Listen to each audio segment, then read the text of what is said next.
বছর ঘুরিয়া রমজান আসলো ফিরিয়া, একটি বছর ঘুরিয়া রমজান আসলো ফিরিয়া।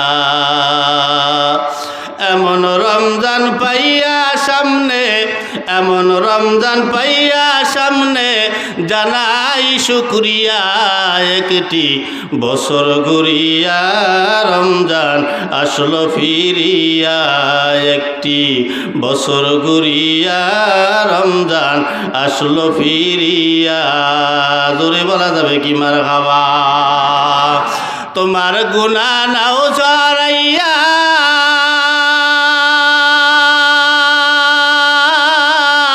দিছেন আল্লাহ সুযোগ ফিরাইয়া, তোমার গুনাহ নাও জড়াইয়া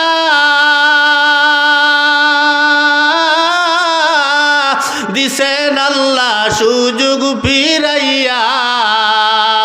এমন সুযোগ পাইয়া সামনে, এমন সুযোগ পাইয়া সামনে জানাও শুকরিয়া, একটি বছর ঘুরিয়া রমজান আসলো ফিরিয়া, একটি বছর ঘুরিয়া রমজান আসলো ফিরিয়া।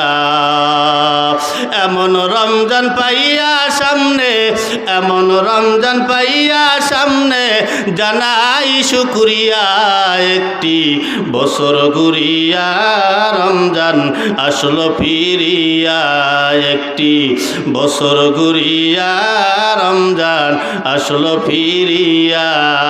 জোরে বলা যাবে কি মারহাবা। এমন একটা মাস আল্লাহ পাক আমাদেরকে দান করেছে, উম্মতে মুহাম্মাদের উপর আল্লাহ পাক কত বড় ইহসান করছে। সামান্য একটা রমজান মাসের একটা রাত দিয়া আল্লাহ পাক উম্মতে মুহাম্মাদীকে জিতাইয়া দিছে। সুবহানাল্লাহ। আমার 300 বছর, 400 বছর, 500 বছর, 1000 বছর হায়াত দরকার হবে না, সামান্য এক নামের উসিলে এক রাতের বিনিময় আল্লাহ পাক আমাকে 1000 রাতের সওয়াব দান করিয়া দেয়। সুবহানাল্লাহ। তাই সুন্দর একটা মাস আল্লাহ পাক আমাদেরকে দিছে। বলে দেহ আল্লাহ পাক মাটি দিয়া বানানোর কারণে এই দেহের খোরাক তৈরি হয় মাটি দিয়া, আর রূহ যেহেতু আল্লাহ পাকের আদেশ, এই জন্যে রূহটাকে তরুতাজা করার জন্যে আল্লাহ পাকের আদেশ পালন করতে হয়। সারা বছর নামাজ পইরা, নফল এবাদত কইরা, এগুলা কইরা বিভিন্ন এবাদত করিয়া রুহটা তরুতাজা হয় না। এই জন্য একটা মাস রমজানের রোজা রাখার জন্য আল্লাহ পাক একটা মাস দিলেন। এটাই এমন একটা মাস, বলে এই রমজান মাসে যদি কেউ 10টা রোজা রাখে, আল্লাহর নবী বলেন এরপরে গিয়া যদি 20টা রোজা রাখে, আল্লাহর নবী বলেন আমি নিজে আমার ওই উম্মতের জন্য হাসরের ময়দানে জামিনদার হইয়া যাই। সুবহানাল্লাহ। নবী নিজে জামিনদার হয়ে যাবে। এটা এমন একটা মাস, হাদিসে আসছে এই মাসে যদি আপনি একটা নফল ইবাদত পালন করেন, অন্য মাসের একটা ফরজ ইবাদতের সমান সওয়াব আপনার আমল নামায় লেখা দেওয়া হয়। এ মুসলমান, যদি একটা রোজাদারকে আপনি, যেহেতু রহমতের মাস, বরকতের মাস, আমরা তো বিভিন্ন ধরনের ইফতার নিয়ে বসি, বুট, মুড়ি, আলুর সব, বেগুনির সব, এরপরে বিভিন্ন ধরনের পিঠা পুডা লইয়া, রসমালাই, আরও বিভিন্ন ধরনের খাবার দাবার, বিরিয়ানি, খিচুড়ি, গোস্ত দিয়া, আরে খোদা খাওয়া কারে খায়। সারাদিন রোজা রাইকে উল্টো পাল্টা খাবার খাইলে তারও গ্যাস্ট্রিক বাড়বে, এতে ভালো যাবে না। সারাদিন রোজা রাইকা ভালো জিনিস দিয়ে ইফতার করতে হবে। নবীজির সুন্নাত খেজুর, খেজুর খান। খেজুর তো আছে, খেজুর 2টা 3টে থাকে, আর বাকি সব গ্যাস্ট্রিক, সব তৈলাক্ত খাবার। এই খাইয়ে ভালো হওয়া যায়। আল্লাহ নবী বলছেন কম খাওয়া, কম। ইফতারি ভরে যত কম খাবেন তত ভালো লাগবে, আপনার নামাজগুলো পড়তে ভালো লাগবে। অনেকে তারাবি পড়তে পারে না, মানে পেট এমন ভরা ভরছে, ও তো সর্বে মসজিদে আয় না, বুঝলেন না? ওই যে লজ্জার চাইতে গায়ে রাজির খাওয়া ভালো। কোথায় জানি একদিন জুমার নামাজ পড়তে আসতেছি, এর মধ্যে ওই লোকে যাই আর জুমার নামাজ পায় নাই। তেমন মসজিদ থেকে আসতেছে মুসল্লিরা, আরে সবাই বাড়িতে যাইতেছে জুমার নামাজ পড়ার জন্যে। তা মাঝামাঝি দেখিয়া ওই বেটায় দৌড়েই ঢুকছে কলা গাছের বাগানে দিয়ে প্রস্তাব করতে বসে। আল্লাহর হুকুম, আল্লাহ পাক 5 বার ডাক দেয় দৈনিক, দিন রাত মিলিয়ে 24টা ঘন্টা সময়। এই 24টা ঘন্টা সময়ের ভিতরে যদি 1টা ঘন্টা আল্লাহ পাক আমাদেরকে দিছে, আর বাকি 23 ঘন্টা সময় বলছে বান্দা তুমি তোমার রেজেকের পিছনে দৌড়াও হালালভাবে। তো 1 ঘন্টা আমরা আল্লাহকে দেব, বাকি 23 ঘন্টা আমাদের জন্য না। 1 ঘন্টা তো দেই না, পুরো 24 ঘন্টাই আমাকে দুনিয়ার পিছনে আমরা দৌড়াই। তারপরে আমাদের মনে শান্তি নেই, দেহে শান্তি নেই, সংসারে শান্তি নেই, কোনো জায়গায় শান্তি নেই, সব জায়গায় অশান্তি। আল্লাহর হুকুম ঠিকমতো পালন না করলে ইবলিশ শয়তান ঢুকে আপনার সন্তানগুলোকে নষ্ট করে দেবে, আপনার মন নষ্ট করে ফেলাবে। দেন না দেশের কি অবস্থা, খুন, রাহাজানি, ডাকাতি, এরপরে মারামারি, কাটাকাটি, ছোটো ছোটো বাচ্চাকে ধর্ষণ, এত এখন হয়ে গেছে। সারাগো আল্লাহ কি দিয়েছে কিসের জন্য আল্লাহ জানে। গত 2 দিন আগে কিশোরগঞ্জ না নরসিংদী, ছোট্ট একটা মাইয়া, সাবার লোক হয় নাই, 8 বছর বয়স। এই মেয়েটারে ধর্ষণ তো করছেই, 3 সেটে মিলে করছে বোধ হয় না, 3 সেটে মিলে ধর্ষণ করছে। এরপরে মাইটারে ডাইরেক্ট মারিয়ে ফেলাইছে। এই পুলিশে বিভিন্ন জায়গায় পলাইছে। এই যেই চোরায় মেইন আসামি, এ গাজীপুর পলাইছে, কিশোরগঞ্জ পলাইছে, আরও দিনাজপুরের বর্ডার দিয়া টিকিট কাটিয়া ভারতে যাইতে চাইছিল, কিন্তু আল্লাহর উপরে গজব নাজিল করছে, আর যাইতে পারে নাই, পলাইতে পারে নাই। এত বড় অপরাধ করছে। এই পুলিশে দৌড়েই ধরিয়ে আছে। আমি গতকালকে ফেসবুকে দেখলাম যে পুলিশে জিজ্ঞেস করতে আছে, তা পুলিশে মানে শ্বাস করতে আছে খুব জোরে জোরে, মানে খুব দৌড়ইছে মনে হয়। বোঝেন না, এটা বিপদ না, বিপদে পড়লে একালে দৌড় কারে কয়। হ্যাঁ, ঘোড়াও ফেলোই যায় দৌড়ের ঠেলায়, এরপরও পুলিশে দৌড়েই ধরছে ওরে যেভাবেই হোক।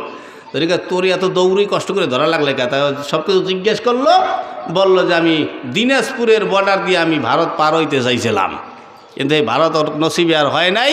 আল্লাহ পাকের গজব হিসেবে পুলিশের হাতে অ্যাটাক হয়েছে। তা আমরা রমজান মাস উপলক্ষে, তাও আবার রমজান মাসে, তো এর তো ফসল যদি কোরআনী আইন থাকতো তাহলে তো ডাইরেক্ট সঙ্গেসার করা হইতো, আরে পাথর মারা হইতো। যেহেতু ওই আইন নাই, আমাদের বর্তমান সরকারের কাছে আমরা আবদার জানাবো, এরকম নোংরা কাজের জন্যে, দর্শনের জন্যে এই মেয়েটার যেন বাপ মায়েরা যেন তার বিচার দেইকা তারা যেন খুশি হইয়া যাওয়ার, ডাইরেক্ট ফাঁসির কাজটা ঝুলাইতে হইবে। কি কথা কর না, ঠিক না? ডাইরেক্ট ফাঁসি দিতে হবে। আরে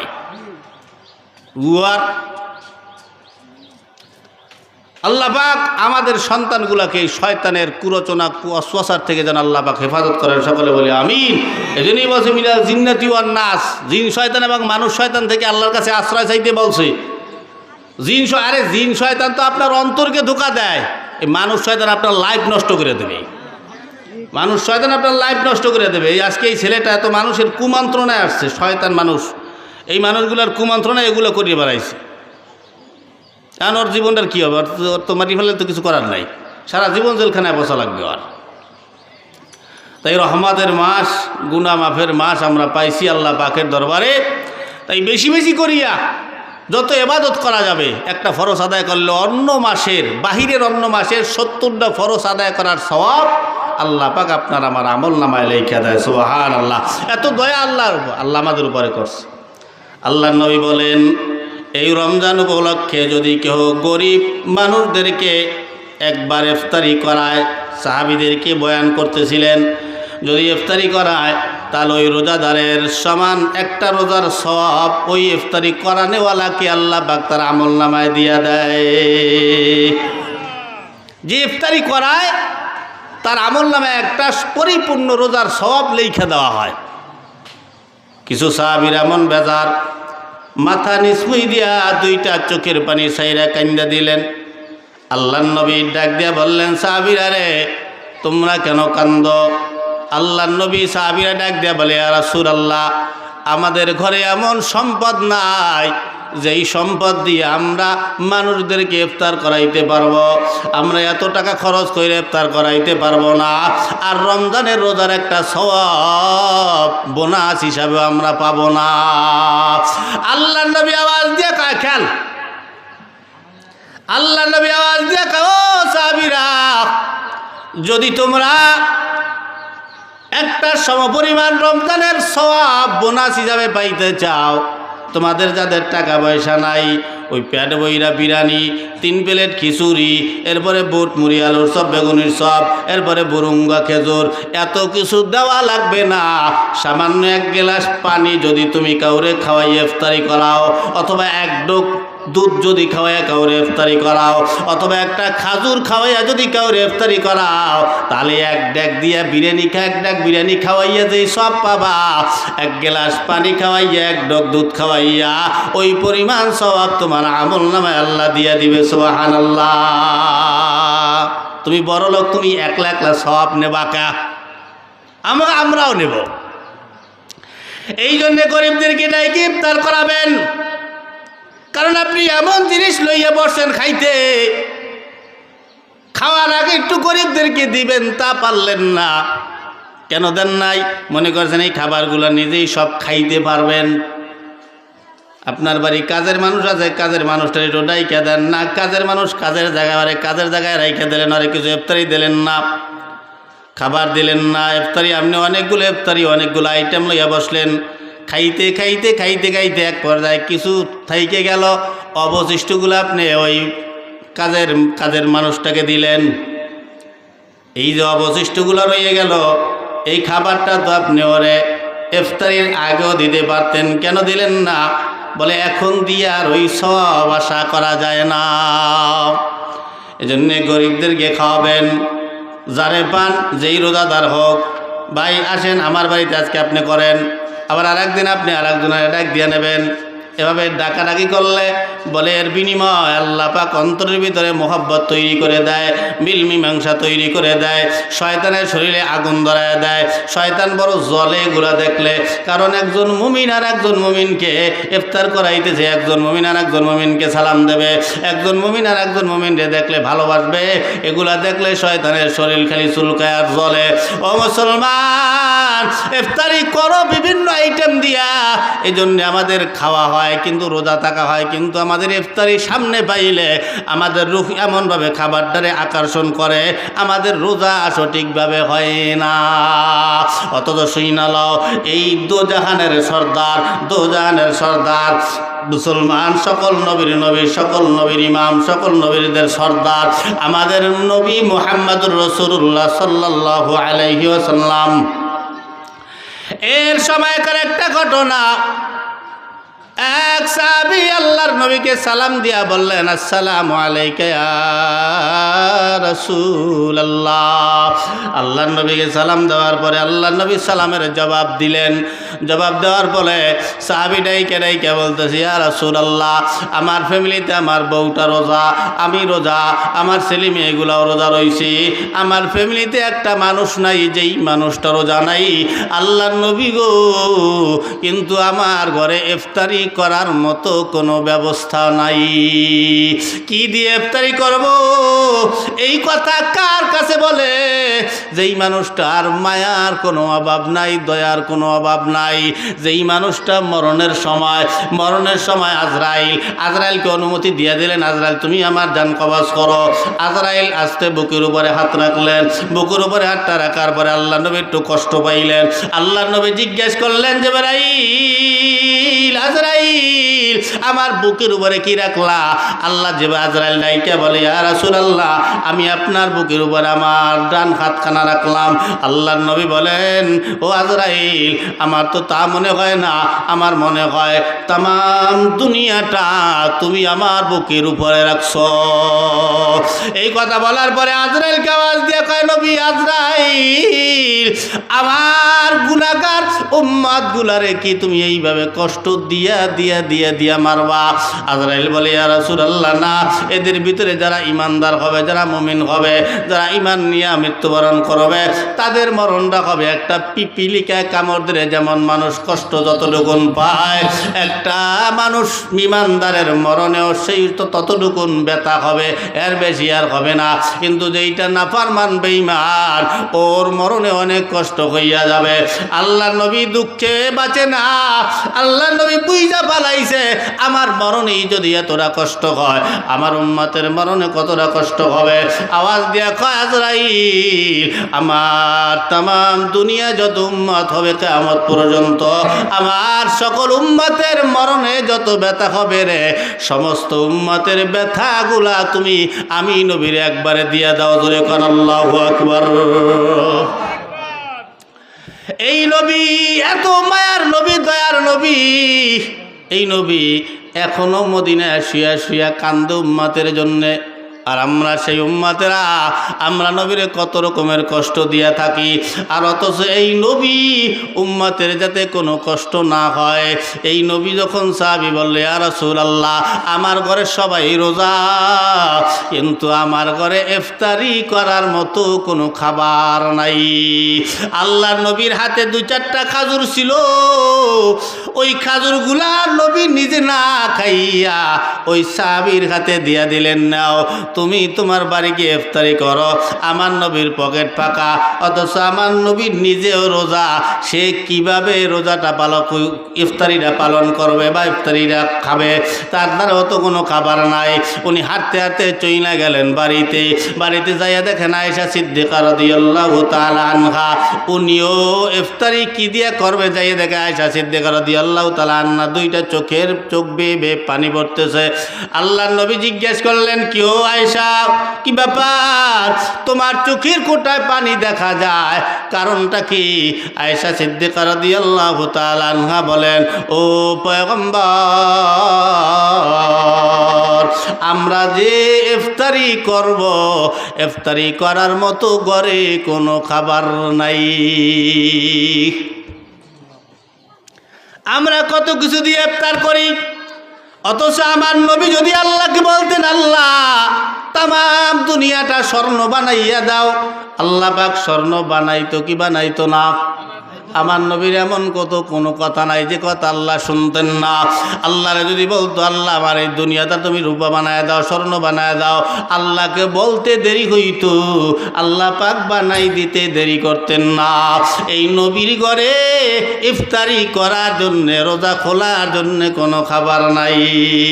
আর আমরা কত ধরনের খাবার নিয়ে বসি, পাশের বাসার গরিবের দিকে একটু লক্ষ্য রাখে ইফতারি করতে গেলে আবার রোজাদার রোজা থাইকা কত রকমের ছোট ছোট বাচ্চাদেরকে ধমক দিয়ে বেড়ায়, মানুষদেরকে ধমক দিয়ে বেড়ায়, আমি ইফতার করাই দিয়েছি, তুমি ইফতার করাও, তাতে কি হয়েছে?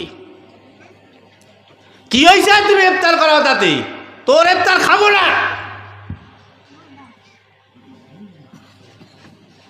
তুই তো খাওয়াও একটু সব পাওয়ার আশায়, না খাইলে সব পাবি কোথায়? তা আমি ইফতার করাই কি? আমি ইফতার করাই কি? আমি নেক কামাই লই যাইতে আছি, গুনাহগারও তো হইতে আছি সামান্য ব্যবহারের কারণে। জাকাত আমি না নিলে তুমি বড়লোক গুনাহগার, জাকাত নিলে তুমি নেককার।